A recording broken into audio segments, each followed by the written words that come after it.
Swastiastu. Assalamualaikum warahmatullahi wabarakatuh. Shalom, namo buddhaya, salam kebajikan, dan salam harmoni.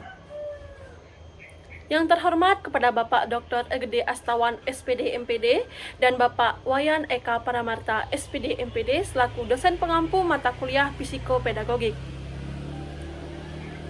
Perkenalkan, nama saya Nikadek Sutarmiasih dengan NIM 2211031230 dari kelas 6F. Terima kasih atas kesempatan yang telah diberikan kepada saya. Jadi di sini saya akan membuat video dalam rangka pemenuhan tugas ujian tengah semester mata kuliah psikopedagogik. Nah, pada video kali ini saya akan menjawab 5 pertanyaan. Nah, adapun pertanyaan yang pertama yaitu mengapa belajar dianggap sebagai konsep dalam pendidikan dan jelaskan urgensinya terhadap perubahan diri dan fungsi manusia.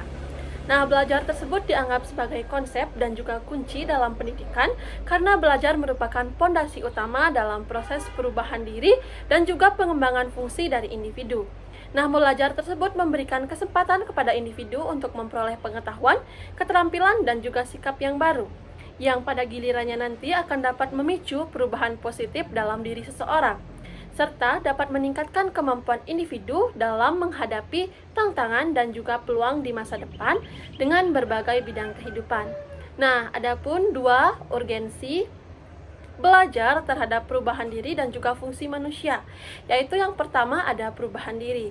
Nah, perubahan diri ini dibagi menjadi beberapa sub, yaitu yang pertama ada proses pengembangan pengetahuan dan keterampilan individu, yang mana belajar memberikan kesempatan kepada individu dalam suatu kemampuan untuk dapat memperoleh informasi baru, memahami suatu konsep, dan juga mengembangkan keterampilan yang sesuai dengan kehidupannya. Lalu yang kedua yaitu perubahan sikap individu melalui kegiatan belajar, yang dimana individu dapat membentuk dan mengembangkan sikap, nilai, dan juga keyakinan yang baru yang dapat memenuhi perilaku dan akan mempengaruhi setiap keputusan yang diambil oleh individu.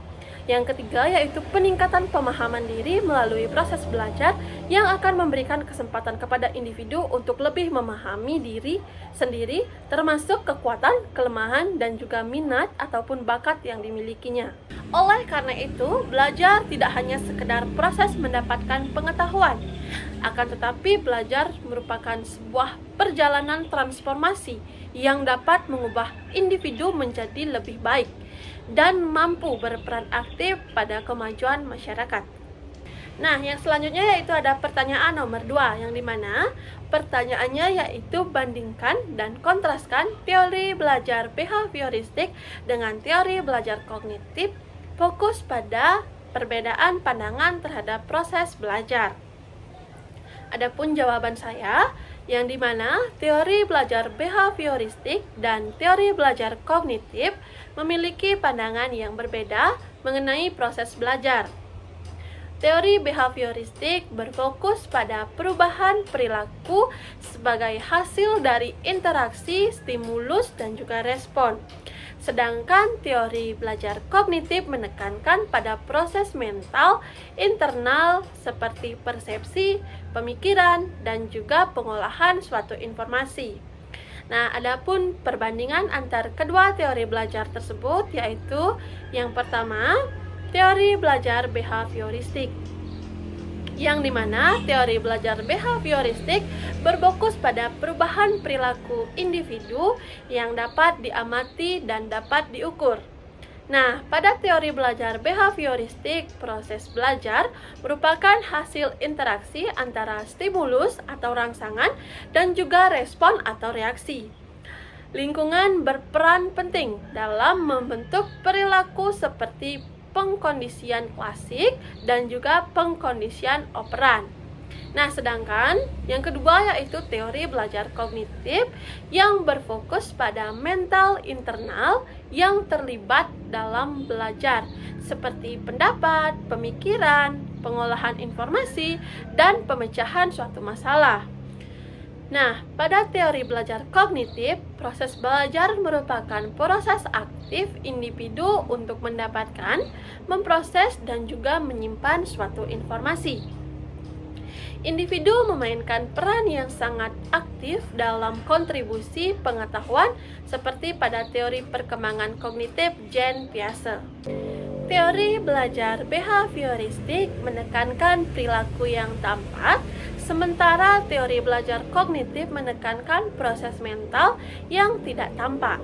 Nah, teori belajar behavioristik menganggap bahwa belajar sebagai respon terhadap stimulus, sedangkan kognitif menganggap belajar sebagai proses aktif yang dimana individu berinteraksi dengan informasi. Teori belajar behavioristik menyoroti peran lingkungan, sedangkan kognitif menyoroti peran individu dalam mengkonstruksi pengetahuan. Nah, perbedaan kedua teori ini terletak pada fokusnya, yang dimana teori belajar behavioristik lebih fokus pada hasil atau perubahan perilaku, sedangkan teori belajar kognitif lebih berfokus pada proses belajar atau proses mental. Nah, kedua teori ini tentunya memberikan perspektif yang berbeda tentang bagaimana kita belajar dan dapat digunakan secara bersama-sama untuk memahami proses pembelajaran lebih komprehensif. Nah, yang selanjutnya yaitu pertanyaan nomor 3, yang dimana pertanyaannya jelaskan pengertian teori belajar humanistik dan minimal 3 prinsip utama dalam teori ini. Adapun jawaban saya, kata humanisme memiliki banyak pengertian apabila dilihat dari sudut pandang linguistik. Istilah humanisme berasal dari bahasa Latin humanus yang memiliki hubungan dengan kata homo yang berarti manusia. Humanus mengacu pada sifat-sifat yang mencerminkan kemanusiaan atau yang sesuai dengan hakikat manusia. Nah, pendidikan humanisme merupakan pendekatan pembelajaran yang menekankan pada pengembangan karakter dan potensi peserta didik, serta mengedepankan kesadaran, kebebasan, dan juga tanggung jawab sebagai individu dari bagian anggota masyarakat. Nah, pendekatan ini juga berfokus pada komunikasi, pengembangan kreativitas, dan juga humanisasi. Dalam konteks pendidikan humanis, guru berperan sebagai moderator yang mengarahkan kegiatan siswa dan menciptakan suasana dialogis dalam pendidikan. Pendekatan ini juga sangat memperhatikan kemajuan manusia dan menekankan nilai-nilai kemanusiaan serta budaya karakter kemanusiaan dalam diri individu, menghargai martabat manusia dan juga menyelenggarakan pendidikan yang memanusiakan manusia. Nah, adapun prinsip penting dari teori belajar humanistik, yaitu yang pertama, keinginan untuk belajar. Nah, manusia secara wajar memiliki keinginan untuk belajar. Keinginan tersebut dapat dilihat dengan mudah melalui sikap memperhatikan dan juga keingintahuan yang besar dari seseorang anak ketika dia menjelajahi lingkungannya. Nah, keingintahuan anak sudah melekat atau sudah menjadi sifat alamiah untuk belajar. Hal ini yang merupakan dasar atau asumsi yang paling penting dalam pendidikan humanistik. Lalu prinsip yang kedua yaitu belajar secara signifikan. Nah, belajar secara signifikan dapat terjadi saat proses belajar dirasakan relevan dengan kebutuhan peserta didik itu sendiri. Lalu, prinsip yang ketiga yaitu belajar tanpa ancaman. Belajar yang paling baik adalah memperoleh dan menguasai suatu lingkungan yang bebas dari ancaman. Proses belajar dipertinggi ketika peserta didik mampu menguji kemampuan yang mereka dapatkan, mencoba pengalaman baru, hingga membuat kesalahan tanpa mereka sakit hati karena menerima kritik dan juga celaan. Prinsip yang keempat yaitu belajar atas inisiatif sendiri. Nah, dalam teori belajar humanistik, belajar akan mengalami perubahan signifikan dan terserap ketika belajar tersebut atas inisiatif sendiri, dan belajar dapat melibatkan perasaan serta pikiran individu itu sendiri. Lalu, prinsip yang terakhir, yang kelima, yaitu belajar dan berubah. Belajar yang paling bermanfaat adalah belajar tentang proses belajar sesungguhnya. Nah, yang selanjutnya yaitu pertanyaan nomor 4, yang dimana pertanyaannya jelaskan makna perkembangan individu dan hubungan antara pembawaan dan juga lingkungan. Jawaban dari saya, perkembangan individu merupakan proses perubahan atau peningkatan yang bersifat kualitatif, meliputi berbagai aspek fisik, emosional, sosial, dan juga kognitif yang terjadi sepanjang hayat individu. Pembawaan atau hereditas dan lingkungan merupakan dua faktor utama yang saling berkaitan dan mempengaruhi perkembangan individu. Pembawaan yang di dalamnya mencangkup potensi bawaan yang dimiliki individu sejak lahir, sedangkan lingkungan mencangkup semua faktor eksternal yang mempengaruhi individu, seperti keluarga, masyarakat, dan juga budaya di sekitarnya. Pembawaan merupakan potensi atau kemampuan bawaan yang diwariskan dari orang tua, seperti gen yang menentukan ciri fisik anak, kecerdasan, dan juga kecenderungan tertentu. Pembawaan memberikan dasar atau pondasi bagi individu untuk perkembangannya, akan tetapi tidak sepenuhnya menentukan arah perkembangan. Sedangkan lingkungan mencakup segala sesuatu di sekitar individu yang mempengaruhi perkembangan, termasuk keluarga, sekolah, teman-teman sebaya, budaya, dan juga masyarakat. Nah, lingkungan menyediakan kesempatan dan tantangan bagi individu untuk mengembangkan potensi bawaannya, serta dapat mempengaruhi perkembangan secara positif ataupun negatif. Nah, yang selanjutnya itu hubungan pembawaan dan juga lingkungan. Pembawaan dan lingkungan saling berhubungan dan mempengaruhi satu sama lain dalam proses perkembangan. Pembawaan memberikan potensi bawaan, sedangkan lingkungan memberikan kesempatan bagi individu untuk mengembangkan potensi tersebut. Contohnya, yaitu saat seorang anak memiliki potensi bawaan untuk menjadi seorang penyanyi. Apabila didukung oleh lingkungan yang memberikan kesempatan untuk belajar musik, maka potensi tersebut akan lebih mudah terwujud dan berkembang dengan baik.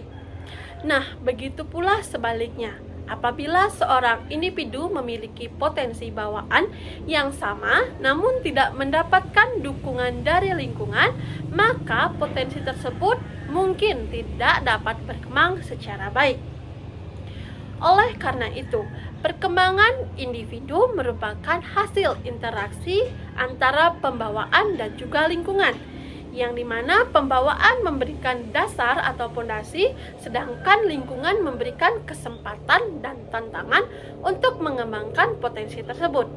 Nah, sangat penting untuk memahami dan juga memberikan perhatian kepada kedua faktor tersebut dalam proses perkembangan individu.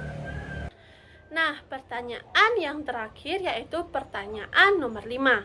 Adapun pertanyaannya, jelaskan apa yang dimaksud dengan kejenuhan belajar dan kesulitan belajar, serta sebutkan dua faktor internal siswa yang dapat menyebabkan kedua hal tersebut. Adapun jawaban dari saya, kejenuhan belajar merupakan suatu kondisi psikis di mana individu merasa lelah, bosan, dan kurang bersemangat dalam proses belajar. Kesulitan belajar di sisi lain merupakan suatu hambatan yang dialami oleh individu dalam proses belajar dan mencapai hasil belajar yang optimal. Dua faktor internal yang dapat menyebabkan kedua kondisi tersebut yaitu kelelahan fisik dan kurangnya motivasi. Kejenuhan belajar dapat terjadi akibat dari berbagai faktor, seperti tekanan dalam belajar, memberikan individu pekerjaan rumah yang terlalu banyak, atau faktor psikologis seperti kelelahan emosional, sikap negatif, dan kurangnya rasa percaya diri yang dimiliki oleh individu. Individu yang mengalami kejenuhan belajar akan menunjukkan gejala seperti rasa bosan, lesu, kurang bersemangat, dan sulit berkonsentrasi serta mudah marah. Adapun faktor internal yang dapat menyebabkan kejenuhan belajar, yaitu yang pertama, kelelahan fisik individu yang disebabkan karena kurang istirahat atau kekurangan asupan gizi. Lalu yang kedua yaitu kurangnya motivasi untuk belajar yang bersumber dari materi yang sulit, tidak tertarik dengan mata pelajaran, atau tidak melihat manfaat dari kegiatan belajar. Kesulitan belajar merupakan kondisi di mana individu mengalami kesulitan dalam menerima, menyerap, ataupun memahami materi pembelajaran. Kesulitan belajar dapat menyebabkan individu mengalami kesulitan dalam menyelesaikan tugas-tugas yang diberikan, mengikuti pembelajaran, dan juga mencapai hasil belajar yang memuaskan dan optimal. Adapun faktor-faktor internal yang dapat menyebabkan kesulitan belajar, yaitu yang pertama, kondisi fisik yang kurang mendukung atau sehat, atau dalam kata lain cacat tubuh. Yang kedua yaitu gangguan psikologis seperti kurangnya motivasi, rasa takut, atau gangguan kecemasan. Yang ketiga yaitu perbedaan intelijensi atau kemampuan belajar antara individu.